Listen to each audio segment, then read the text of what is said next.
Hi guys, welcome back to History 240. So just a few comments before we get started on the lecture this evening. Overall, your primary source document analysis number 1 was very good. So a couple of you guys hit the nail right on the head with what I was looking for. A couple of you guys were close to the mark, but you weren't quite there, so make sure that you guys look at your comments before you guys go on to do your next primary source document analysis. Now, if you did the assignment, everyone got full credit for it because it's kind of my way of getting you guys on the right track before I start really grading these. So a couple things I need to comment on. When you do these primary source document analyses, you know, I'm looking for a specific object, not like a time period or, you know, just something out of the book. I want something that is very specific. So let's say we're looking at arrowheads, for example. Those would be a great primary source analysis piece. So we're looking at the late prehistoric period for Native Americans in North America. So we want a piece that's specific to their culture. So let's say you're using pottery. I need to know about a specific piece of pottery, some of the designs that are on it, where it was found, and I want to know the history of that specific piece. So if you know where it was found, the context within where it was found, who found it, who's doing excavations on it, things like that. Just any kind of information that you guys can give me on that, instead of, you know, looking at pieces overall. You know, a skeleton of a mastodon would also be a really good primary source piece to look at. You know, and this is going to get easier as we go through this, because you'll be able to, you know, look at written pieces and actually look at real documents instead of looking for pieces that are maybe not necessarily, you know, artifacts. So, but anything that is made during the time that the thing happened, that's a primary source, okay? Newspapers, pictures, things like that. A couple of you guys were really close. You guys found reproductions of pieces that were made during the time. A couple of you guys focused in on pieces that were specific to the time, but you didn't have a specific piece in mind. So you guys are getting close to the mark. So keep up the good work. But when you look for these things, find specific pieces when you guys do this, okay? So good job overall. You guys all got full credit on this, so no worries. Just next time, you know, keep up the good work and try to find something really specific, and you guys should be good to go. So good job overall. Following up with that, as long as you guys turned in the first assignment or you emailed me, then you guys have been kept within the class. So I've had to do my no-show reporting. So if you haven't emailed me or you haven't turned in anything so far, then you were dropped from the class today. So make sure that if you were dropped from the class, you get a hold of me as soon as possible so we can get you reinstated. Now that that's done, we can move on to the fun stuff. Yay, history! Okay, so here we go. Let me pull this up here real quick. So if you guys will go to your PowerPoints, we can kind of start with there. So we have talked about prehistory and where people originally came into Kentucky. Where they came from, where they came to, you know, a little bit about their history, about the original peoples of North America. Now, we're going to go into where we're seeing Europeans come over to North America. And all of this starts with the Age of Exploration. Now, the Age of Exploration is also sometimes called the Age of Discovery. And it's where Europeans are beginning to travel outside Europe and travel all over the world. So we have increased globalization. We have mercantilism, which is where people are trading and gaining wealth by trading all over the world, and colonization. And that's probably the biggest piece of this is colonization. So the mainland within Europe is going in, they're taking over places, and they're using products within those places to help enrich the mainland. So keep that in mind as we go through. Now, this time period lasts from approximately 1400 to 1700 AD. So we've already started crossing into the dying time in North America. And the dying time is directly associated with the Age of Exploration.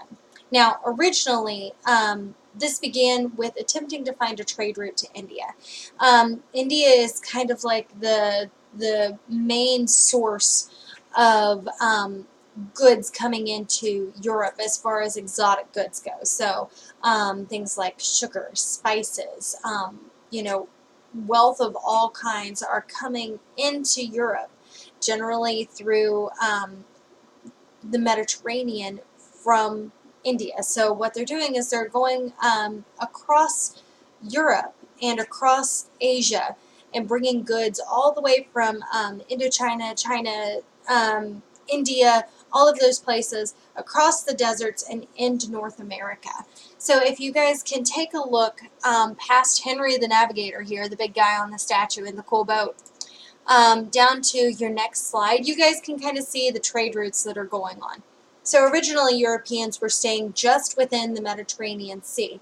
Now with the Age of Exploration, they're starting to find ways around the middleman, essentially. And so they're going and finding their own way to kind of get these products without having to go through people in Arabia, Persia, India, you know, and they're gaining wealth that way because they can get it cheaper by going on a boat, picking those items up and carrying them back to Europe.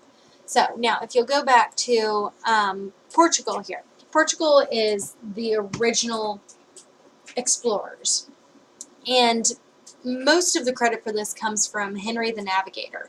He's a Prince of Portugal. He's a later son, so he doesn't really have the ability to inherit, but he's got a whole lot of financial backing for whatever it is that he wants to do. So in 1419, he starts going around Africa and the Mediterranean and kind of starting this Age of Exploration, really getting it going.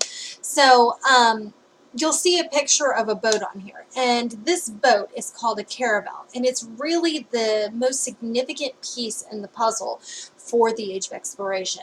Now, if you guys have ever watched, you know, the cartoon Pocahontas, or if you've ever seen, you know, old clipper ships, you know, they're not really the best representation of the time period for the way boats worked. Now, this caravel, the really important thing about it is that it has triangular sails. Now, for most people, it's kind of like, what the heck does triangular sails have to do with anything with sailing? As long as it catches the wind, it'll go, right? Well, with these triangular sails, they can catch the wind going both ways, and they can maneuver their sails so that the wind pushes them forward no matter which way the wind is blowing. So you're not going to get stuck in the middle of the ocean or the middle of the coastline just because you don't have enough wind to get going, and you don't necessarily have to wait for the tides to rise to be able to maneuver around places. So that's the reason why these are so incredibly important, because the prevailing winds, you know, change from the North Atlantic to the South Atlantic and across the equator. You know, everything changes around the continents so that it's a little different in maneuvering. So originally, people would have to jump from port to port to port to port to port and stay really close to the coastline. Now, with these caravels, they're able to go well into the oceans, and instead of using landmarks, they're able to use, you know, astrolabes and, you know, pieces of equipment, new technology to be able to navigate the seas. So they're able to go around into Africa, and eventually they make it around the tip of Africa, which is called the Cape of Good Hope. And they're able to make it around the tip of Africa and eventually make it over to India. And India is really the sweet spot for picking up goods. So spices, salt. Salt is hugely significant because it's really hard to get. Now, most people don't realize how important salt is, prior to, say, the 1950s. Prior to the 1950s, salt is incredibly hard to get your hands on. Most people are able to kind of make their salt go a little farther by using salted goods rather than salt itself. But salt is incredibly valuable, and the more salt that you're able to get that's white and finer crystals, the more expensive it is, so the more money you're able to make off of it. Now, in places like France and some places within England, you're able to get a really fine white salt. But India is really the place to get this more than anywhere else in Europe. And in India, you're able to just kind of go and scrape salt off of the beaches and use that as salt production instead of allowing salt to go into these little kind of like tide pools of salt water and letting it evaporate and having to scrape the salt up off the sand that way. So with this, they're able to go pick up things like salt, cumin, pepper, things like that, and carry it back into Europe. Now, moving on from it, going back past the map that we have here, some of the other things that they're looking for when they are on these ships. We're seeing silk come into popularity again. So silk is a really precious commodity, and you can see in the pictures on your PowerPoint, there are these little teeny tiny worms. And prior to them turning into moths, they'll wrap themselves up in little cocoons. And what the people within China will do is they will take these silkworms and they will boil the cocoons and able to get the silk pieces off of it. And then they'll kind of like pull those out tight and make those into silk, and it's a really neat process. So if you guys ever have the opportunity to look that up, you should absolutely look it up. Now you can see again on your PowerPoint there is this little triangular roofed hut, and that's a picture within China of silk production. So you can see the people are they're boiling the cocoons, they're kind of spreading out the weaving, and then they're actually physically weaving the cloth and making brocades and stuff like that. And then you've got spices. Now, two of the reasons that are most widely known, but maybe not well thought of, is the spread of religion. And usually this is just an excuse to really go in and invade these places. So Europeans will go in, they will conquer a place, and they'll subjugate everyone who's in that specific place. And then from there, once they've subjugated them, they'll turn them into cheap labor. And then they'll say that they're doing it to impose their religion on them so that they can make the people who are there more Christianized. Now, with just Columbus, when he first landed on Hispaniola, there were approximately 250,000 people in 1492 who were original people on Hispaniola. Now, in 1538, that's 50 years later, there are only 500 natives there. So you can see how they're taking this native population, turning them into cheap labor, and hundreds and hundreds of them are dying. And it's from things like disease, brutalities of the invaders. Disease is a huge, huge portion of it. And this is where that term dying time really kind of comes into effect. The natives are not immune to the same diseases that the Europeans are. So they're just dying off in droves, and most of them don't even have the ability to fight back when the Europeans are invading because they're so sick. You know, there are plenty of accounts where the Europeans are able to just walk in and say, okay, this is mine now, and no one is able to do anything because they're sick and dying all around them. And then finally, the other thing that they're looking for is precious metals. In South America, the Spanish were able to find a whole lot of precious metals on top of, you know, new spices, new colorings for dyes, you know, cheap labor, all of those kinds of things. But, you know, the biggest boon to Europe is in raw materials. So lumber might be considered a raw material. And so what they're doing is they're taking these raw materials back to Europe, and they're using those raw materials to make finer goods, so tables, chairs, you know, things like that. And then they're shipping them back to the colonies and making a profit off of them. Another example would be a kind of bug that lives on a cactus in South America, which sounds really weird, but the color red, the true red, is really hard to get a hold of in Europe. You know, there are ways to make kind of a ruddier red, you know, kind of an orangey or pinky red, but the true red is really not available.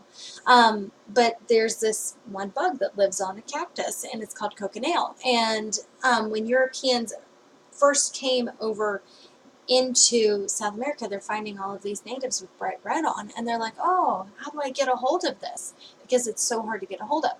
Well, they show them this, and so they take these bugs, they dry it out, they crush them up, they send them back to Europe, and people are getting really vibrantly red dyed clothes, and then they're shipping them back over to the colonies, or they're selling them at a really high price within Europe. Most people in the colonies are not able to afford reds, but you know, they are over in Europe. So, you know, just kind of keep this in mind as, you know, the reason why Europeans are going out initially in the first place. It's not only to cut out the middleman, but it's to get products that may not be available in Europe. Another example, wood is becoming scarce in England. And so when we see the English monarch colonizing North America, they're taking back gobs and gobs and gobs of wood just to make finer products in England, and then they're shipping those products back to North America in the form of tables, ships, barrels, things like that. So just keep that in mind. So now we've talked about the Spanish just a little bit. I want to bring into kind of clear relief Christopher Columbus. Christopher Columbus, first and foremost, is not the first person from Europe to make it into North America. That title belongs either to the Basques or the Vikings. It's still kind of up in the air with historians. But he is credited as the first European to colonize North America, or any of the Americas, for that matter. He is the son of an Italian wool merchant, and he was born somewhere around 1451, and he dies somewhere around 1506. Now, originally, he goes to Portugal, then Italy, and then England to try to get them to fund his venture going westward to try to make it to India. And everyone who's there knows that his calculations are off for the size of the world. He swears up and down that he can get to India by going westward, and he can do it in a certain amount of time because the world, he believes, is smaller than it actually is. Well, it's not until he makes it to Spain that he's able to find an audience that's willing to listen to him. And he's given ships by Isabella I of Spain.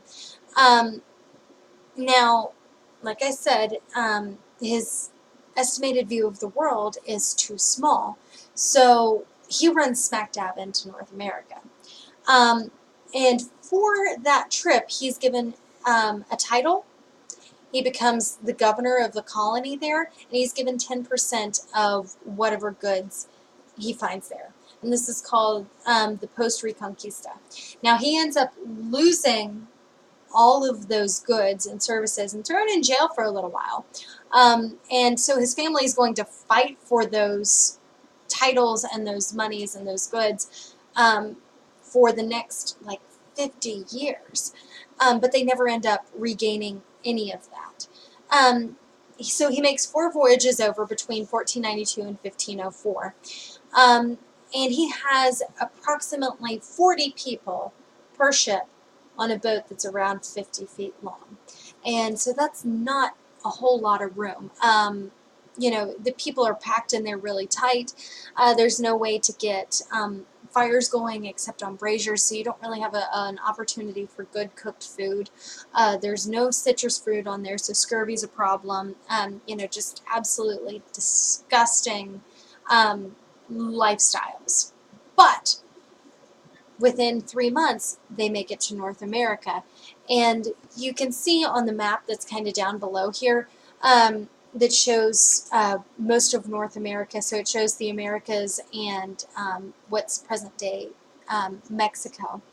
And so you can kind of see where they jump off of Cuba and Hispaniola and Jamaica, and they go into the greater continent there. And they can go up into Mexico, Tennessee, Kentucky, Florida, all of those areas just based off that one point that he makes landfall. So, you know, as we move into the study of Kentucky, odds are that the Spanish made it there first. So that's kind of neat, and that's something that most people don't realize. But the English are credited with settling the area, despite the fact that there are Native Americans there and that, you know, Spanish have, you know, kind of come into the area and they're trapping and they're, you know, trading with the Native Americans, all that kind of stuff. But the English are credited with it. So let's go on to the English. So initially, the English are trying to find a northwest passage over to India, China, and those kind of places. Like I said, continually, they're trying to get over to those areas because that's really where all the wealth is. Now, the English, they start out with John Cabot, and he is credited with discovering North America in 1497, and he's commissioned by Henry VII of England, and so he goes into what's present-day Newfoundland, and these are areas that, you know, Vikings have previously been, but we've lost record of that, so it's kind of like a brand new discovery for them. So there for about 100 years or so, they go without going back into North America. They're cod fishing there. You know, there's plenty of stuff that's going on in those areas, but they're not establishing colonies and they're not really going back over into those areas. The cod are, you know, super valuable at this point because, like I said, they're making salted products more often than they're using table salt, and cod is one of those huge products that they're finding and they're making a lot of money off of. They say at this point when John Cabot goes over that the cod are so thick that a man can step off of the boat into the ocean and just walk on a sea of cod, and you can just walk across the water, and they're literally just dumping their nets over and hauling up huge caches of fish, and then they're taking those back to North America and salting them. Generally, they have a master salter on board when they're going out on these expeditions, so they're barreling them, salting them, covering them over, and letting them ferment in barrels prior to making it back to Europe, and then they're selling those pieces off from Europe. And there are a whole lot of laws and things that are associated with that, but we're not really focusing on cod right now, so let's go back to North America. So in 1588, the Spanish attempt to take England, and this is known as the attack by the Spanish Armada. Now, after this, when Elizabeth I is reigning, she establishes a colony, or attempts to establish a colony, in what is present-day America. So it ends up being in what is present-day North Carolina at Roanoke. Most of you guys know this as the Lost Colony. It's established by Sir Walter Raleigh in about 1584. They make landfall under Elizabeth I. She gives them the charter. And so when they get over there, they leave a small section of people just to kind of colonize the land and, you know, make the land profitable. When they get back, there's nothing there. They find a few pieces of evidence of colonists being there at some point. There's you know, Crotan written in the doorpost. I'm sure you guys have all heard of this, and Crow written on a tree somewhere. You know, and I'm sure you guys have all heard of this. Originally, they left 115 people behind. None of them were found when they came back. So they either left and assimilated into the local population, or they died. We're not sure what happened to them, even to this present day. Most people have accepted that a portion of them died just because of what happened at Jamestown, but the rest of them were either captured and assimilated into the Native American societies in that area, or they just kind of said, hey guys, we're in desperate need of help, please help me and take me in. We're not sure which of those it likely is. But after that, you see the founding of Jamestown. Now, in Jamestown, most of you guys know Jamestown as the land of Pocahontas. Originally, Jamestown is a military fort. It's established by the Virginia Company of London with a charter from James I in 1606. They make landfall in April of 1607, and they settle in a swamp. So, you know, they have all of these people who are getting diseases that they're not accustomed to because they settled in a swamp. So nearly half are dead by September. And so more arrive, 100 more arrive in 1608 to kind of replenish the amount of people who were there. And then after that, they burn Jamestown to the ground in January. And half the people die. The only reason they survive at all is because the local natives who are part of the Powhatan Confederacy bring them food. It's the only reason they were able to survive. Well, a couple months after that, in October of 1608, 70 more settlers arrive. And this is significant because they bring women. Now, the fact that there are women there helps to solidify the colony as an established settlement. So most people, they're not going to bring women there if it's not stable, if there's not a good enough food supply, if they're not going to make it for some reason or another. And they only bring 2 women, and they're unmarried women, and they end up marrying when they get there. But still, this is significant because of the women. Not because the men are there, but because the women are there. And, you know, those women don't really end up making it very long, but they have kids. And those kids are able to start repopulating the settlement there.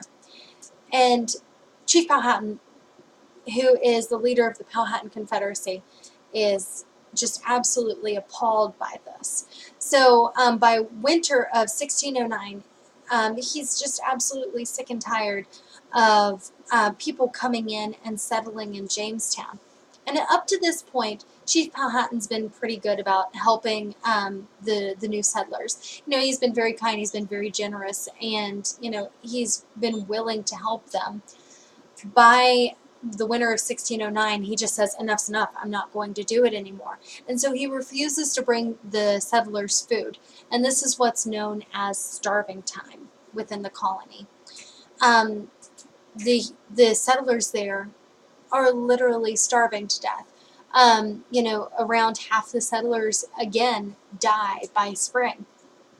And so they get so hungry and they're so desperate for food by this point that they're eating everything from rats to dead horses to even human flesh. And there is evidence that one 14-year-old girl named Jane Fort is eaten in the Jamestown colony after she dies. And we can tell this by markings on her skull. It shows knife marks where they cut the flesh away from her bones, which is kind of interesting. But a 14-year-old girl who'd starved to death now becomes a food source for everyone else in the colony, or those who are brave enough to dig up her body anyways and eat her, cook her and eat her.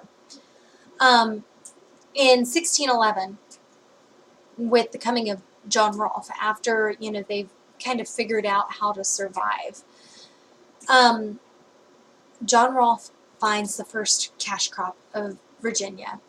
And so with this, he has settled originally in an area that's just kind of south of that area. He lands in Bermuda. He actually gets shipwrecked there. And while he's there, he finds tobacco seeds. And granted, they've had some tobaccos in North America up to this point that the natives are using, but they're not really suitable for what the English want tobacco for. So he grabs this tobacco seeds, he brings it into North America, and he establishes some ties with the Native Americans who are there. He actually ends up marrying Pocahontas and taking her back to England with him. And while he's there, he's planting and he's creating the first cash crop. And they say that the tobacco is so rampant throughout the streets of Jamestown that it's literally growing up into the streets and in every nook and cranny. Everybody who's got a plot of land within Jamestown has some form of tobacco growing there. And so they're shipping this back over to England specifically, and they're selling this for huge profits. And the English are just fine with this. And they're like, yeah, sure, as long as you guys will provide us with, you know, these raw materials like your tobacco, we'll let you govern yourselves. We'll let you have a little bit of capital, a little bit of freedoms, and we'll just kind of deal with what we've got going on over here in Europe. And, you know, there are a couple wars that are going on at this point. You know, the English have just gone through a civil war at this point. So, you know, there's really this kind of self-governing aspect to North America that's, you know, not really the norm for established colonies in anywhere else on the globe. So they established the Charter of Grants and Liberties, and they established the House of Burgesses in 1619. I have it on your PowerPoint as 1919, but it's not 1919, it's 1619. And it becomes the General Assembly of Virginia. In 1619, we also see our first slaves in Jamestown. They'd been in Florida in around 1581. Some arrived in the New Netherlands in around 1626.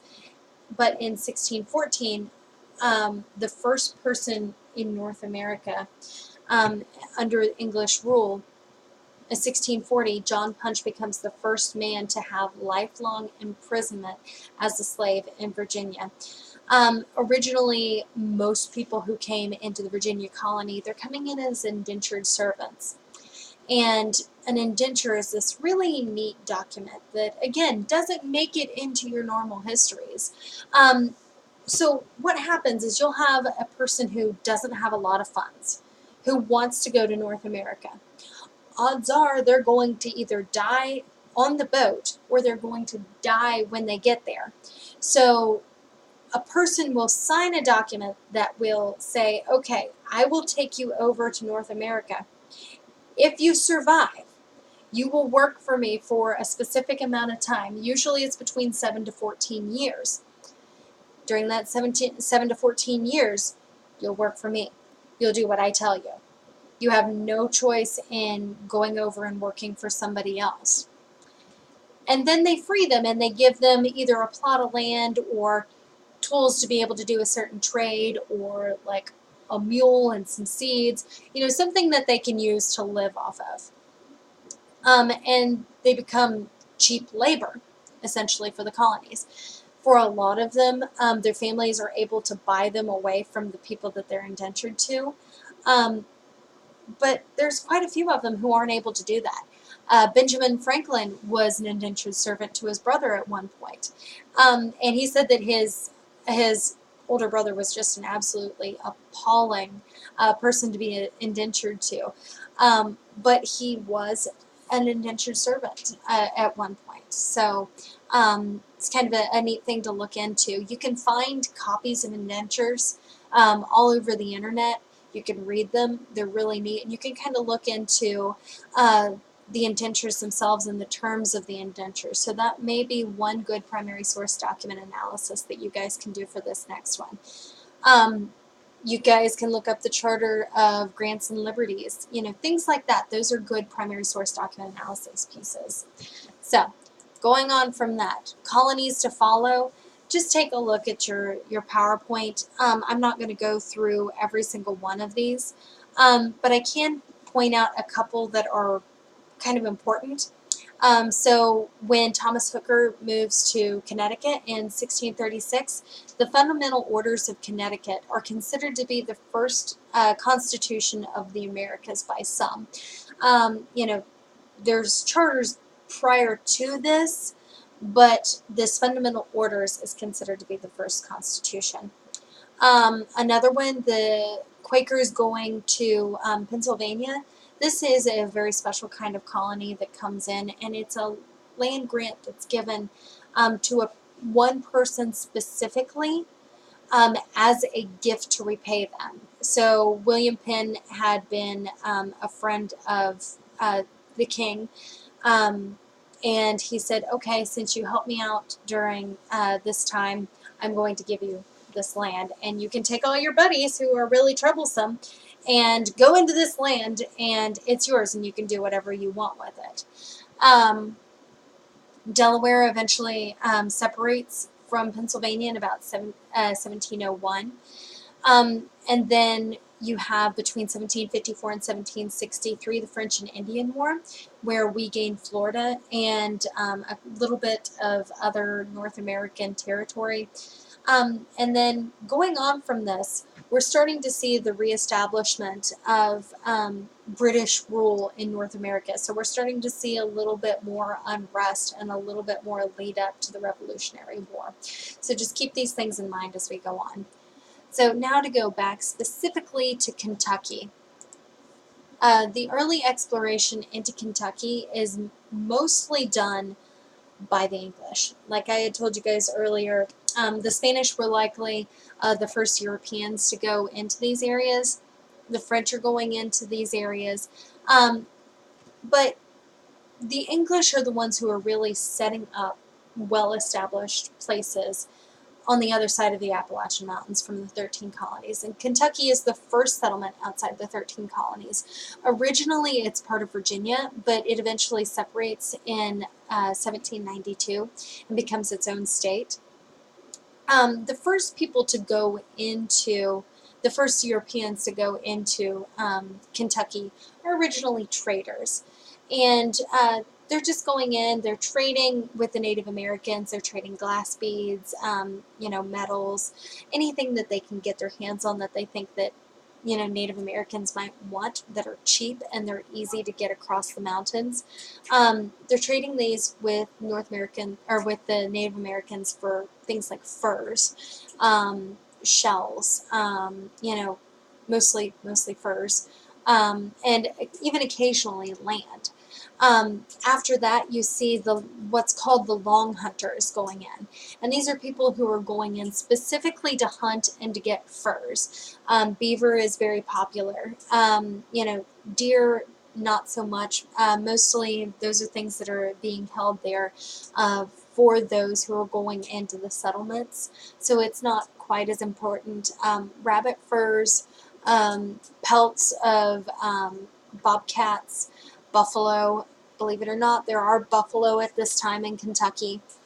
They don't last very long once Europeans start going in, but most of our current roads are based off of buffalo traces or places where buffaloes have kind of moved, between trees and things like that, and they just kind of move westward. And along with those, some of the species that are native to Kentucky, like elk, the eastern cougar, things like that, they're not really in Kentucky anymore. In fact, the eastern cougar is now extinct.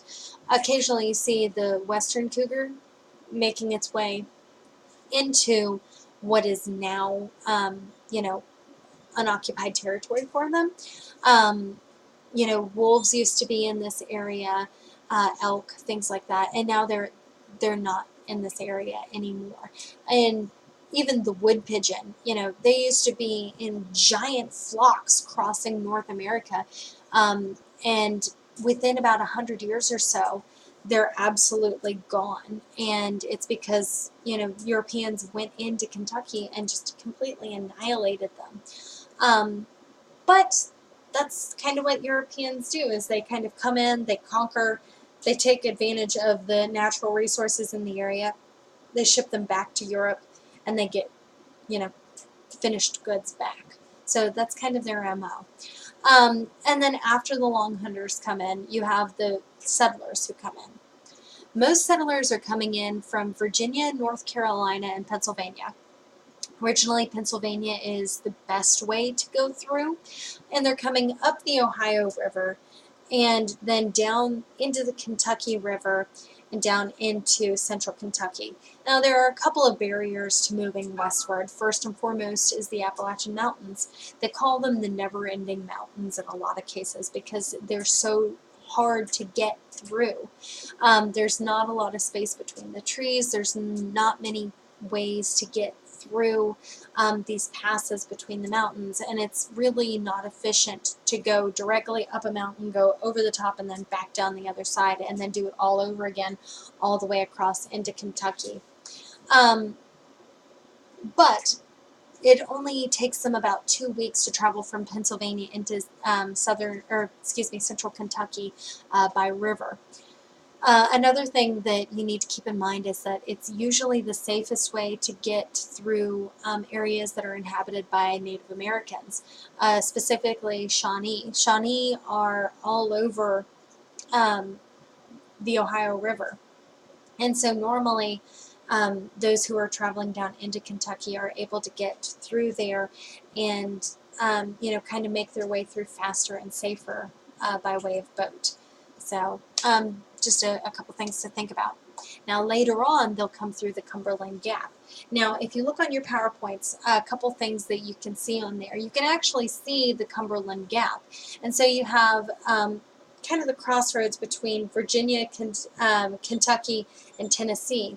And there's a buffalo trace that goes right through the middle of Kentucky and Virginia, and will go up through Tennessee into Kentucky and along the rivers in Kentucky and make its way up into central Kentucky that way. The first place to be established within Kentucky was Fort Herod, and it later becomes Harrodsburg, Kentucky. It was established in 1774 by James Herod, and he's working under the orders of Lord Dunmore, who is the governor of Virginia at this time. And this is specifically to survey land to be given to soldiers as a reward for their service during the French and Indian Wars. This settlement is abandoned in the same year because of frequent Shawnee attacks. And the Shawnee know that they're coming in because they're going up the Ohio River and then down the Kentucky River into central Kentucky. So the Shawnee know they're there, and so they're attacking them really frequently. The next year they come back and they establish it as a more permanent settlement. Now, the next major, and probably the more important of the settlements within Kentucky, is Fort Boonesborough. Fort Boonesborough is established under Daniel Boone, and he's working for a place called a company called the Transylvania Company, and we'll learn more about them with the what we call the Transylvania Scheme or the Transylvanian Purchase, but we'll get to that in a minute. So he establishes this under the Transylvania Company in 1775. So there's not very much time between Daniel Boone coming through the Cumberland Gap and Herod coming down into Kentucky. And actually, Daniel Boone goes and retrieves James Herod at one point to bring him back into Virginia. His oldest son dies on his way to go get Herod and to bring him back out back into Virginia, Virginia proper. So, like I said, Daniel Boone establishes Fort Boonesborough by coming through the Cumberland Gap. And like I said, this is a buffalo trace. And he calls this the Wilderness Road. And it's usually the way that most people get into Kentucky from the southern regions, so from Virginia and from North Carolina from this point forward.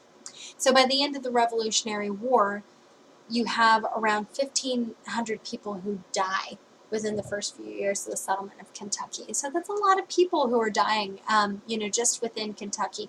They're dying from famine, they're dying from Indian attacks, they're dying from all kinds of different reasons. But they're still coming. So you have at least 1,500 people who are coming into Kentucky, and they're going as far west as Paducah. They're going as far west as, let me see, Bryan Station. They're all over the place within Kentucky. But they're facing all of these obstacles. But Kentucky is a land that's rich in resources. And so they're still coming over despite the dangers because it's super rich in resources. So now I'm going to take you on to the Transylvania scheme. And this is kind of interesting. And you guys can actually read the document that we know about the Transylvania scheme from, and it's on that link that's on your PowerPoint there. So take a look at that. This is another really good primary source document analysis, but I don't want to see everybody doing it. But just keep this in mind as one of them that you guys can do. So this is an attempt to privately purchase Kentucky land in order to build a colony out of Kentucky land. Now, the thing about this is some people debate whether or not those who originally come up with the Transylvania colony, whether they know it's illegal or not. Personally, I tend to be on the side of they probably know it's illegal and they do it anyway, just to try to see if they can get away with it. But it's made illegal by the Proclamation of 1763, which is where the King of England says that private entities are unable to purchase Native American lands without royal sanction. Now, this kind of goes out the window after the Revolutionary War begins, but, prior to the Revolutionary War, we can see that people are trying to gain Kentucky land in any way that they possibly can. So they're going in by conquering, setting up military forts, setting up, places for trading, and then, they're attempting to purchase the land, but whether or not the natives actually know that that's what they're doing is kind of up for debate too. So Daniel Boone meets with around 1,200 Cherokees at Sycamore Shoals, and he's under the command of Richard Henderson, who is a land speculator. So what Richard Henderson is trying to do is he's trying to buy this land really cheap and then sell it for a profit. And he's the leader of the Transylvania Company. Some of the prominent Native Americans who are there are Cherokee leaders Attakullakulla and Okanostoka, or I'm sorry, I can't say his name. His name is really hard to say. Some of these Native American names, we're not even sure to this day if we're pronouncing them right. Another one who we kind of struggle with is Apechekanoff, and he is the brother of Chief Powhatan, who's the leader of the Powhatan Confederacy during the establishment of Jamestown. And, they've got some fairly wild names. So if you guys can find a pronunciation guide for these, I would be more than happy to see them. So please send them over to me via email. And I'll take a look at these. So they're purchasing the lands between the Cumberland Gap and the Kentucky River south of the Ohio River for approximately 2,000 pounds sterling.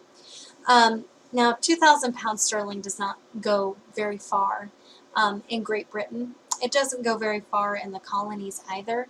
But the Native Americans are interested in this money. It's kind of unclear whether or not they understood the value of the lands that they were selling or the value of the 2,000 pounds sterling that they're receiving. It's even kind of unclear if they understand the concept of privately owning land, because these are hunting grounds for them that they're selling off. So it'd kind of be in their best interest to not sell these lands, but they're going ahead and they're doing it anyway. So it's kind of, that's where there's kind of a little bit of a, you know, a debate over whether or not they're actually understanding what they're doing with these treaties. So this treaty is also known by another name. It's called the Treaty of Watauga, which is the name of the fort that was there close by. It's signed in March of 1775. I found a couple of different dates for March, you know, when this document was actually signed, but as a general rule of thumb, it's somewhere between March 14th and March 20th of 1775. Virginia and North Carolina, both of their General Assemblies, deemed that this is an invalid purchase. So essentially, the Transylvania Company just kind of loses its money and the land goes back to the Cherokee Nation. But during the Revolutionary War, the land is ceded to the United States under the Treaty of Long Island. So the Cherokees end up losing the land anyway and being pushed off the land. And it's this, you know, really forceful push off the land and kind of extra legal deals that are going on that really influence the Native Americans siding with the British in both the Revolutionary War and the War of 1812. So keep that in mind as we go on from here. This is where we're going to wrap it up this evening. Email me if you have any questions or any comments that you'd like to make about the lectures. I've noticed that I haven't gotten a ton of emails saying that you guys absolutely hate these lectures, which I think is a good thing. But, you know, if you find a better way to do this, please let me know so that we can, you know, keep this a little bit more interesting for you guys and keep you guys entertained, as well as, you know, kind of productively learning about the history of Kentucky as we go along. Another thing that I need to point out to you guys is that we have a discussion board going on Blackboard under the course content section. One student has kind of come to me and said that there might be a little bit of a conflict between folks' working schedules and when they're able to turn in assignments. Now, I am okay with pushing back the due dates on these assignments, but majority will rule on this. And if you don't comment, or if you comment that you'd like for the due dates to remain the same, we'll keep them the same. If the majority of the class chooses to, you know, move the dates back, I'll move the dates back. It's totally up to you guys. I will let you know, though, this may push back the amount of time that you guys are getting your assignments back and your feedback coming back to you. So I don't know if I mentioned this to you guys in the last video, but I'm a PhD student at the University of Kentucky right now. So weekends are really the time that I'm going to get to be able to grade.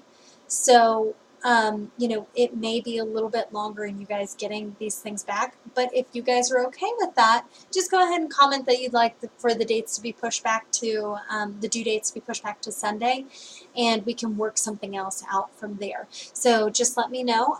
Make sure you comment either way, and I'd love to hear from you guys on ways that you can think of to improve the class. So just send me an email if you can think of anything. If you have any questions, make sure that you email me, because we're starting to get a little bit closer to the test. You know, we're 2 weeks in.